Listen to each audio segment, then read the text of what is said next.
noite a todos. Boa noite. Minha primeira palavra é de agradecimento ao professor Fernando Costa Marques e à professora Luciana da Terra por terem acolhido aqui nesta casa o 40º Encontro dos Mídios. Agradeço igualmente ao professor Eduardo Nasser pelo empenho na organização, que nos permitiu, na verdade, nos reunirmos, nós, integrantes do GEM, que viemos de vários pontos do país, nos reunimos uma vez mais este ano. Como ponto de partida desta minha apresentação, eu tomei um texto escrito, redigido e publicado já há algum tempo, para fazer jus, na verdade, ao tema do colóquio. E foi interessante retomar um texto mais antigo, porque isso me permitiu reavaliar posições, reafirmar posições, rever posições e, na verdade, também dar um outro encaminhamento para certas questões. O título é O Eterno Retorno do Mesmo, o Tempo e a História. E o que eu pretendo fazer aqui é tomar como ponto de partida a análise de diferentes formulações do pensamento do Eterno Retorno do Mesmo, tanto na obra publicada quanto nas anotações póstumas de Nietzsche, examinando as concepções de tempo e de história que nessas formulações se acham presentes. Pretendo também avaliar em que medida essas concepções de tempo e de história compõem um todo harmonioso no contexto da filosofia nietzschiana e, por fim, eu espero defender a tese de que o pensamento do eterno retorno é parte integrante de um projeto filosófico que persegue o propósito de ultrapassar a modernidade.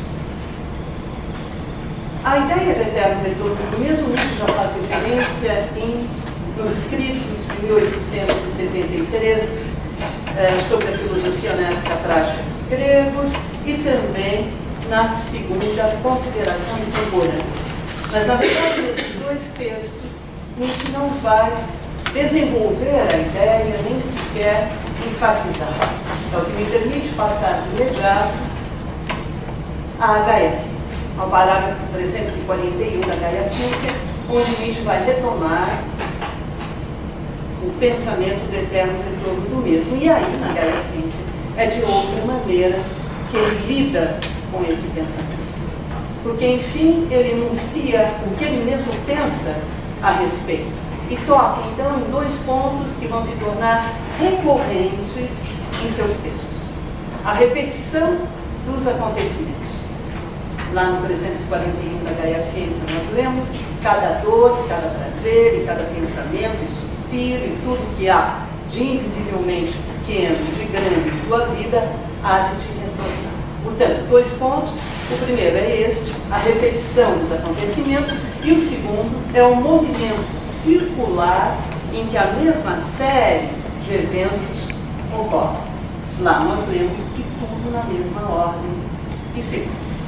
Se esses dois pontos, esses dois aspectos se revelarão essenciais no pensamento nietzschiano do eterno retorno do mesmo, aqui, neste parágrafo 341 da Gaia Ciência, o filósofo parece enfatizar outro ponto. O mais pesado dos pesos, que dá título precisamente a esse parágrafo, diz respeito às consequências psicológicas que esse pensamento pode acarretar. Mas nem a aceitação, nem a recusa desse pensamento abissal poderia poupar-nos do seu impacto sobre nós. Se por ele nos deixássemos impregnar, seríamos a cada instante perseguidos por esta pergunta: quero isto ainda uma vez e ainda inúmeras vezes? Portanto, não é sem dúvida enquanto tese que a ideia do eterno retorno do mesmo aparece na Gaia Ciência, mas como experimento do pensamento. Tanto que a formulação é hipotética, e se um dia ou uma noite um demônio na sua mãe, etc. Mas como experimento do pensamento. Eu não quero, com isso, portanto, afirmar que o caráter experimental do pensamento do eterno retorno do mesmo se deva ao fato de este pensamento ter causado impacto sobre o próprio Nietzsche. Essa é uma posição que alguns comentadores defendem e eu me afasto dela. Eu não quero, tampouco, afirmar que o autor teria sentido necessidade de incluir esse pensamento reflexivamente na sua própria vida, como pretendem outros comentadores de quem também não faz. Na verdade, ao trazer o caráter experimental do pensamento do eterno retorno na Gaia Ciência, o que eu quero enfatizar é a ideia de que, mais do que um problema psicológico ou uma questão existencial, é enquanto opção filosófica que o experimentalismo aqui se apresenta. Ao colocar um problema em seus múltiplos aspectos, abordar uma questão a partir de vários ângulos, tratar de um tema adotando diversos pontos de vista, é enquanto fesuca este experimentador que Nietzsche se comporta. E, ao meu ver, é à luz dessas considerações que seria preciso examinar Assim Falava Zaratustra, que, como sabemos, é um texto publicado imediatamente depois das 4 primeiras partes da Gaia Ciência. Na primeira parte de Assim Falava Zaratustra, o protagonista se apresenta como o anunciador do além do alto. Na segunda, ele hesita em anunciar o seu pensamento abissal. Será apenas na terceira parte que chegará a fazer.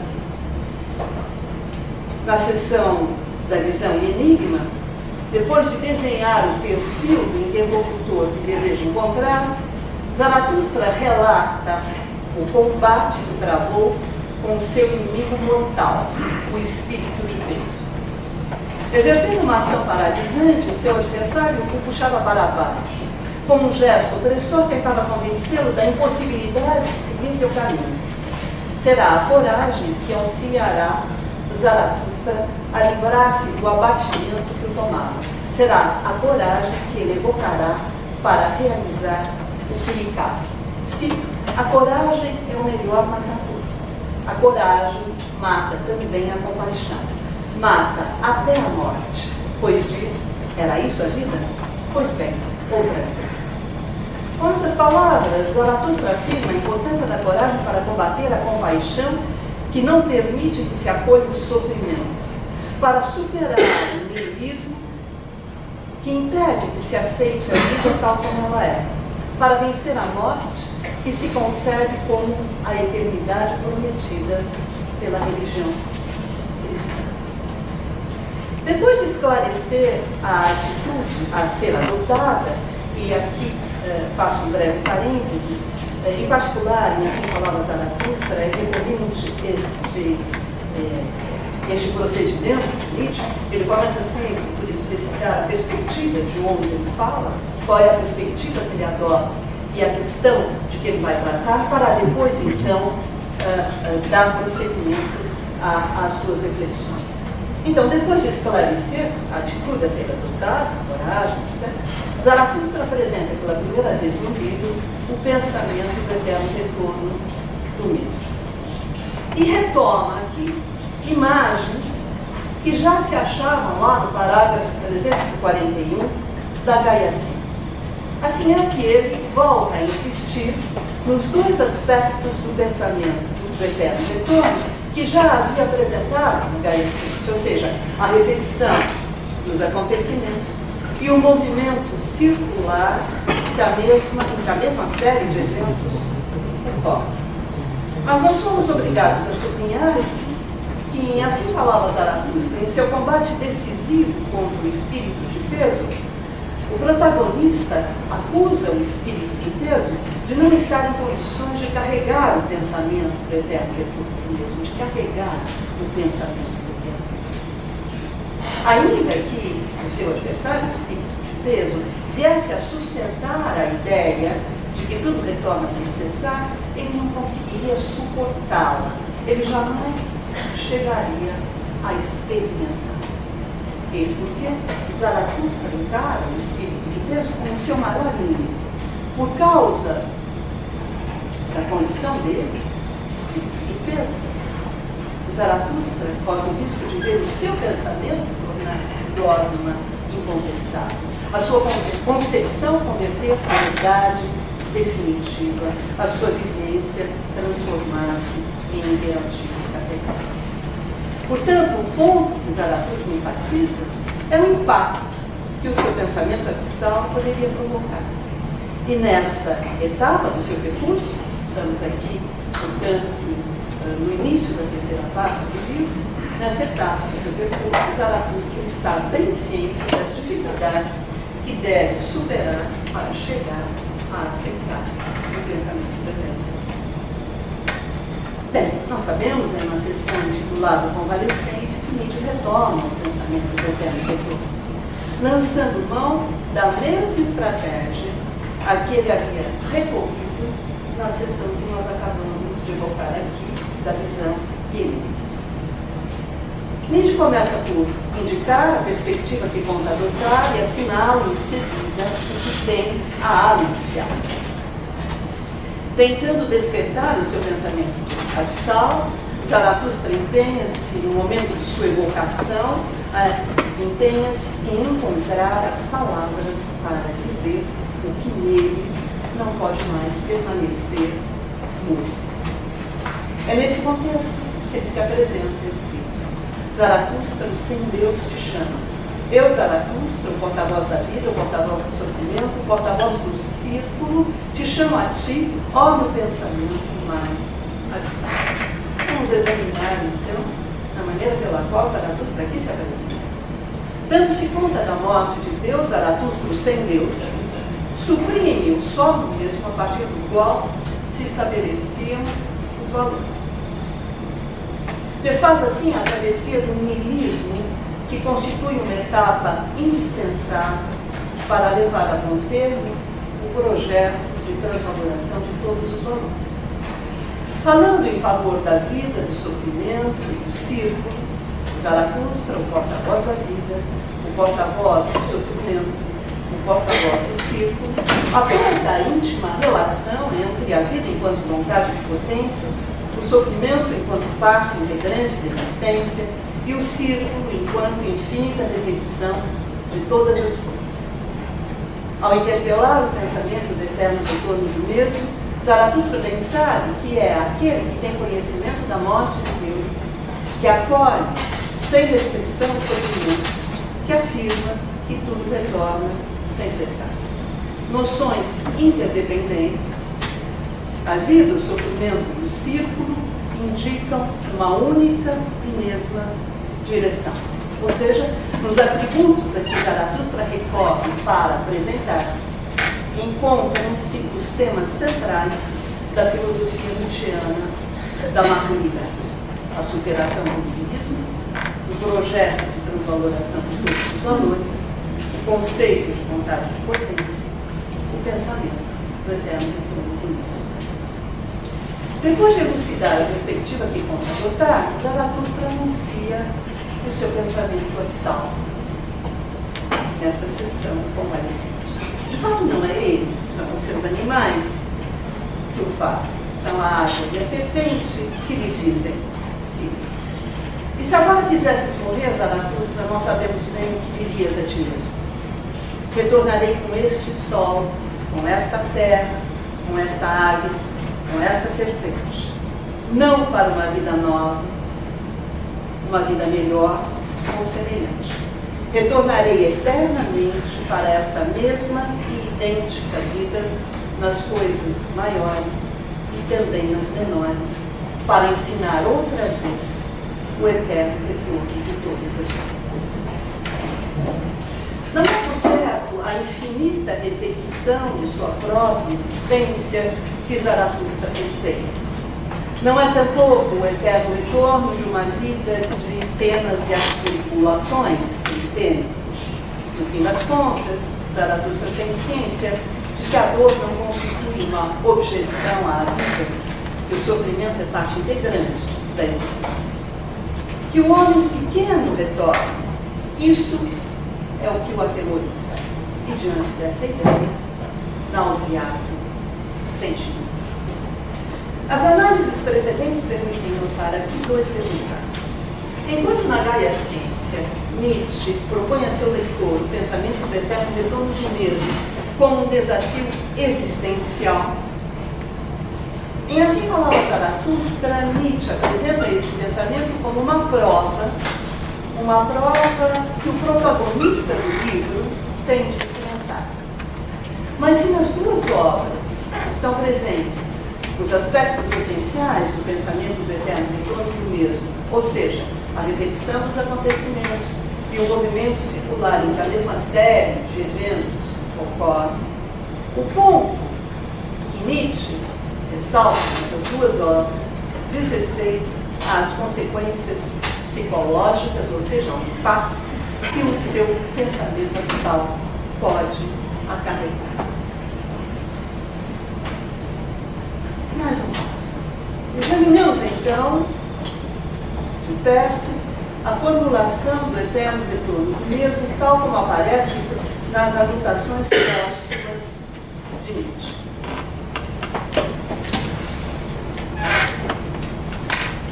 Dentre as múltiplas passagens a esse respeito, tomemos em consideração, por exemplo, um fragmento de 1888, 1488. Cito: se o mundo pode ser pensado como grandeza determinada e como número determinado de centros de força, e toda outra representação permanece indeterminada e, consequentemente, inutilizável, disso se segue que ele, o mundo, tende a passar por um número calculável de combinações no grande jogo de dados de sua existência. Em um tempo infinito, cada combinação possível estaria alguma vez alcançada, mas ainda estaria alcançada infinitas vezes. Aparentemente, é em linguagem física que o autor traduz nessa passagem as ideias já presentes na Gaia Ciência e Assim Falava Zaratustra. Se na Gaia Ciência ele supunha que a repetição dos acontecimentos e o movimento circular da mesma série de eventos se dava, por assim dizer, no nível empírico, aqui ele pensa que ocorre no nível cósmico. Se Assim Falava Zaratustra acreditava que diziam respeito à existência de cada indivíduo, a começar pelo protagonista do livro, agora julga que tem a ver com o mundo enquanto um todo. Estamos, pois, em condições de afirmar que nesse fragmento póstumo, Nietzsche apresenta o pensamento do eterno retorno do mesmo como uma tese cosmológica. Na versão cosmológica do seu pensamento abissal, Nietzsche parte basicamente de duas ideias, a força finita e o tempo infinito. Assumindo essas ideias como premissas, não chega a prová-las. Na verdade, nem teria como fazer isso. Por um lado, Nietzsche pretende que tudo que existe, seja natureza inerte ou vida orgânica, é constituído por forças que, embora múltiplas, são finitas. O mundo não se torna maior, é menor. Por outro lado, retomando uma ideia já presente em Da Visão e Enigma, da terceira parte, de Assim Falava Zaratustra, Nietzsche pensa que, partindo deste momento, seria possível avançar ou recuar no tempo sem jamais encontrar um termo. O tempo não teve início, nem terá fim. Ou seja, por um lado, só existem forças agindo e resistindo umas em relação às outras, forças que não preenchem o espaço, mas o constituem. O mundo apresenta-se, nas palavras de Nietzsche, como força determinada, posta em um determinado espaço e não em um espaço que em alguma parte estivesse vazio, mas antes como força por toda parte. Por outro lado, essas forças não surgem num momento do tempo, mas constituem o próprio tempo. O mundo nada mais é do que, nas palavras de Nietzsche, um mar de forças tempestuando e ondulando em si próprias, eternamente mudando, eternamente concorrentes, com descomunais anos de retorno. Os elementos até aqui reunidos permitem esclarecer, assim, as concepções de tempo e espaço que se acham implicadas no pensamento do eterno retorno do mundo. O espaço e o tempo não preexistem ao mundo. É a relação das forças que os engendra. Uma vez que o mundo não foi criado, o tempo engendrado pela relação das forças deve necessariamente ser eterno. A eternidade fora do tempo do Deus bíblico, Nietzsche vem opor o tempo eterno do mundo. Mas há um aspecto do pensamento nietzschiano do eterno retorno do mesmo que exige nossa atenção. Nos textos que examinamos, quer se trate da filosofia na época trágica dos gregos ou da segunda consideração extemporânea, que na verdade eu não cheguei a examinar, razões óbvias de tempo, mas quer se trate desses primeiros textos de Nietzsche, ou do parágrafo 341 da Gaia Ciência, ou das passagens, e assim falava Zaratustra, ou das primeiras anotações póstumas sobre o pensamento axial, ou dos fragmentos de 1888, um elemento sempre se faz presente: a repetição dos acontecimentos. É na ideia do eterno retorno do mesmo que Nietzsche insiste. O que se repete não é o que eventualmente poderia ocorrer, mas o que ocorre de fato. Não são os eventos logicamente possíveis que retornam, mas os acontecimentos, por assim dizer, reais. Mas o que se repete não é um ou outro evento isolado, mas a série inteira de acontecimentos. Não é um período histórico determinado que retorna, mas, nas palavras de Nietzsche, o grande ano do vir a ser. Não se trata, pois, da reincidência de padrões ou modelos, nem da volta de acontecimentos similares ou simulacros das coisas. Contundente, o pensamento nietzschiano afirma o eterno retorno, insisto, do mesmo, assevera que este momento que estamos vivendo já se deu e voltará a se dar um número infinito de vezes, exatamente como se dá agora. Retomemos a sessão convalescente da terceira parte da Assim Falava Zaratustra. Lá, a águia e a serpente dizem ao protagonista: sim, para tuas novas canções é preciso novas liras. Canta e exulta, ó Zaratustra, cura com novas canções tua alma, para que suportes teu grande destino, que ainda não foi destino de nenhum homem. Pois teus animais bem sabem, ó Zaratustra, quem tu és e tens de te tornar. Vê, tu és o mestre do eterno retorno, e esse é o teu destino. Zaratustra não se lembra de ter sido mestre do eterno retorno. Nem poderia lembrar-se. São seus animais que o advertem. A revelação não chega a Zaratustra como reminiscência ou sensação de déjà vu. Ela é nova, inesperada, surpreendente até. Para que esse pensamento do eterno retorno do mesmo faça sentido, ele, Zaratustra, tem de admitir que dele já se esqueceu um número infinito de vezes, que já foi tomado por ele nos ciclos cósmicos anteriores e voltará a ser tomado nos ciclos cósmicos posteriores. Nessa mesma direção, e apenas para reiterar a ideia, eu trago um póstumo de 83, Tudo vai e passa, tudo volta. E volta até mesmo ir e passar. Esse agora já foi inúmeras vezes. Esta doutrina ainda nunca foi ensinada. Como? Inúmeras vezes ela já foi ensinada. Inúmeras vezes Zaratustra a ensinou. Estamos, pois, em condições de afirmar, pensando nos ciclos cósmicos, estamos, pois, em condições de afirmar que não há um único Nietzsche.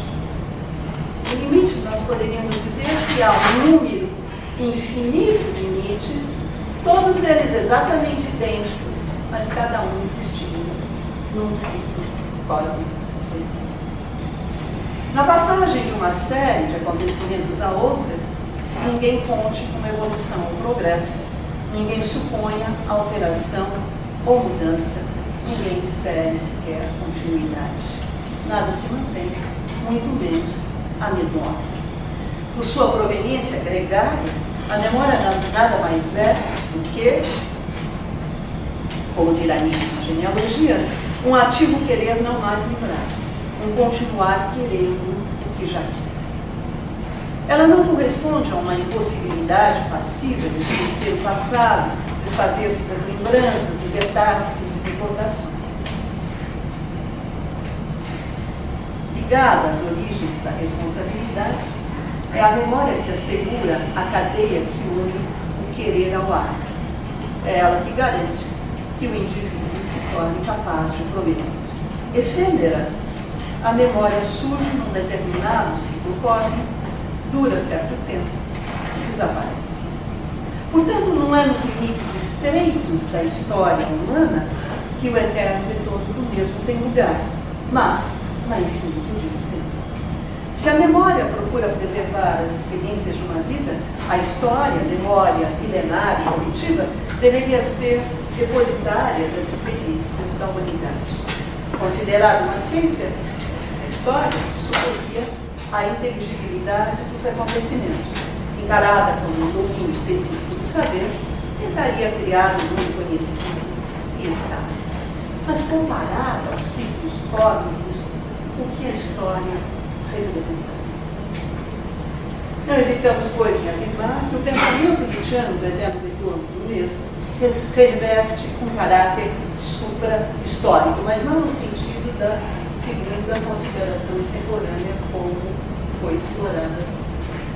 Supra-histórico na medida em que se trata da infinitude do tempo e se trata efetivamente dos ciclos cósmicos, e não da história da humanidade.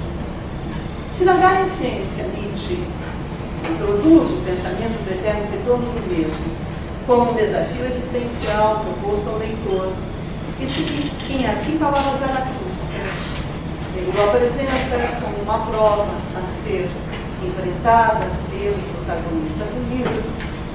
Num fragmento póstumo de 1888, é enquanto parte constitutiva do seu projeto filosófico que Nietzsche traz o pensamento do eterno retorno. Eu chego aqui ao terceiro objetivo, aquilo que propus.